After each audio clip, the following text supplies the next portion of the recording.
ఓం గోమాత్రే నమః. నేను మీ తిరుమలాచార్యులు, గోశాల వ్యవస్థాపకులు, పాలమూరు పట్టణం, మహబూబ్ నగర్. మన గోశాలలో ఉన్నటువంటి గోవుల కడుపు నింపడానికి మంతటి నాగరాజు దంపతులు హన్వాడ నుండి ఎంతో భక్తితో, ప్రేమతో ఆవుల కడుపు నింపడానికి ఎండుగడ్డిని పంపించారు. వారి యొక్క అవ్యాజమైనటువంటి ప్రేమకి అనేక మంగళాశాసనాలు.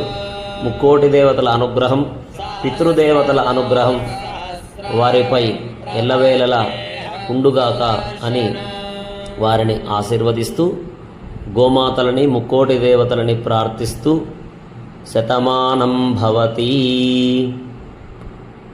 గోమాతానుగ్రహ ప్రసాద సిద్ధిరస్తు. తథాస్తు.